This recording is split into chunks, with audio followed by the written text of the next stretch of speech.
যে তেওঁৰ কথা মতে অসম চলা নাই। সকলো ৰাইজকে সেৱা জনাই খুব চমুকে আজি আচলতে অসমৰ মুখ্যমন্ত্ৰী ডাঙৰীয়াক প্ৰশংসা কৰিবৰ কাৰণে মই এনেকৈ থিয় হৈছোঁ। আমি সকলোৱে জানে যে এই ৰংঘৰ আমাৰ স্বৰ্গদেউসকলে ৰংঘৰৰ ওপৰত থিয় হৈ এই ৰূপহী পথাৰখনত মহ যুঁজ চায়। এই ৰূপহী পথাৰখনত বিভিন্ন ধৰণৰ নৃত্য গীত চায় আৰু সেই ৰূপহী পথাৰখনতে এতিয়া শিৱসাগৰত আমি ৰংঘৰ প্ৰকল্প নামৰ এটা অতি বিতোপন প্ৰকল্প স্থাপন কৰিবলৈ লৈছোঁ আৰু এই প্ৰকল্পৰ সমস্ত কৃতিত্ব এই মুহূৰ্তত মই হিমন্ত বিশ্ব শৰ্মা ডাঙৰীয়াৰ ওপৰত অৰ্পণ কৰিব খুজিছোঁ।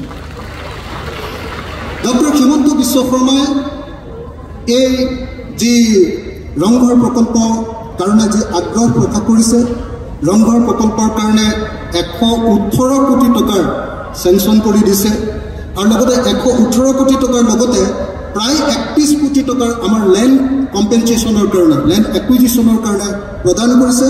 তাৰ ফলত আমি এনেকৈ এটা খুব সুন্দৰ প্ৰকল্প ইয়াতে আৰম্ভ কৰিবৰ কাৰণে সক্ষম হৈছোঁ। তাৰ সেই সপোনৰ আৰম্ভণি আজি হৈছে।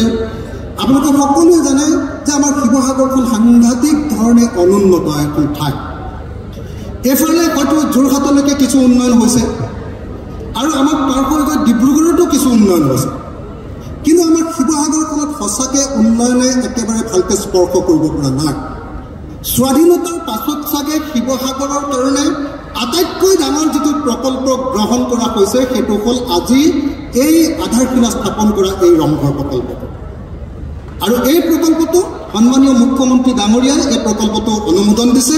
গতিকে নিশ্চিতভাৱে এই সমষ্টিৰ বিধায়ক হিচাপে মই আজি সমগ্ৰ শিৱসাগৰবাসী ৰাইজৰ হৈ মুখ্যমন্ত্ৰী হিমন্ত বিশ্ব শৰ্মা ডাঙৰীয়াক অন্তৰৰ পৰা ধন্যবাদ আৰু কৃতজ্ঞতা জ্ঞাপন কৰিছোঁ। নহয় জানো আমি সকলো শিৱসাগৰবাসী ৰাইজৰ পিনৰ পৰা ধন্যবাদ জনোৱা নাই জানো? আমি সকলো শিৱসাগৰবাসী ৰাইজৰ পিনৰ পৰা জোৰকৈ এটা হাততালি বজাই মুখ্যমন্ত্ৰী ডাঙৰীয়াক ধন্যবাদ জনাবৰ কাৰণে, কৃতজ্ঞতা জনাবৰ কাৰণে মই অনুৰোধ কৰিম।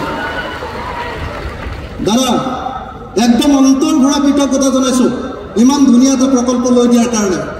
আৰু মই আপোনালোকক আৰু এটা কথা ক'ব খুজিছোঁ, অকল ৰংঘৰ প্ৰকল্প নহয়, শিৱসাগৰক বিশ্ব ঐতিহ্য ক্ষেত্ৰ কৰিবৰ কাৰণে আমাৰ যি গৱেষণা চলি আছে, মই মুখ্যমন্ত্ৰী ডাঙৰীয়াৰ ওচৰলৈ যেতিয়া গৱেষণাৰ কাৰণে 1 কোটি টকা এটা বিচাৰি গৈছিলোঁ, মুখ্যমন্ত্ৰীয়ে এটা বাক্য খৰচ নকৰাকৈ লগে লগে 20 লাখ টকা এটা অনুমোদন দি কৈছিলে যে বাকী 80 লাখ টকাও তোমাক লগে লগে অনুমোদন দিয়া হ'ব।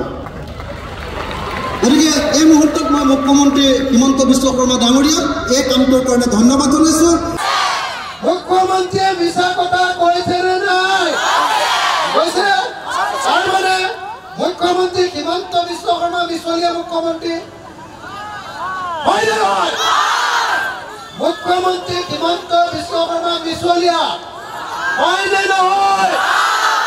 মুখ্যমন্ত্ৰী হিমন্ত বিশ্ব শৰ্মা মিছলীয়া হয় নে নহয়? হয়নে? হিমন্ত বিশ্ব শৰ্মা মিছলীয়া হয় নে নহয়? হিমন্ত বিশ্ব শৰ্মা মিছলীয়া হয়নে? আজিৰ দিনটোৰ প্ৰথম সিদ্ধান্তটো হ'ল যে হিমন্ত বিশ্ব শৰ্মাই ইলেকশ্যন আহিলে পগলাৰ নিচিনা হয়। হয়নে নহয়? তেওঁ মিছা কথা কয়,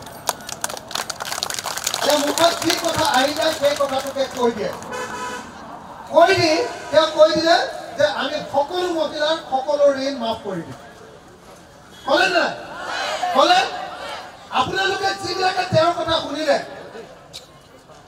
যে হিমন্ত বিশ্বই ক'লে যে মই ধাৰ মাৰি দিম, আপোনালোকে ধাৰ মাৰিব নালাগে। মুখ্যমন্ত্ৰীৰ কথাটো যিবিলাকে শুনিলে সেই মানুহবিলাক চব এতিয়া বিপদত পৰিলে।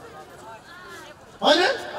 কাৰণ যদি আপোনালোকৰ 50,000 ধাৰ আছিলে, এতিয়া চক্ৰবৃদ্ধি লাগি চক্ৰবৃদ্ধি সুদ লাগি সেইটো 1 লাখ টকা হ'ল। হয়নে? আৰু মুখ্যমন্ত্ৰীয়ে কৈছিলে কি বুলি কৈছিলে যে কোনো কোম্পানীৰ মানুহে গৈ ঘৰৰ পৰা পইচা আনিবলৈ যাব নোৱাৰিব। কৈছিলে নে? কোনো মহিলাক ডিষ্টাৰ্ব কৰিব নোৱাৰিব। কৈছিলে নে? এতিয়া আকৌ কোম্পানীবিলাকৰ বেংকবিলাকৰ মানুহ আকৌ ঘৰলৈ গৈছে নে নাই? গৈছে নে নাই? জোৰকে ক'ব লাগিব, গৈছে নে নাই? সকলোৱে হাত দাঙি কওক, গৈছে নে নাই? মুখ্যমন্ত্ৰী হিমন্ত বিশ্ব শৰ্মাই গম পাব লাগিব যে তেওঁৰ কথা মতে অসম চলা নাই। তেওঁ কৈছিলে যে তেওঁ সকলো মহিলাৰ ঋণ মাফ কৰিব, কিন্তু এতিয়ালৈকে সকলো মহিলাৰ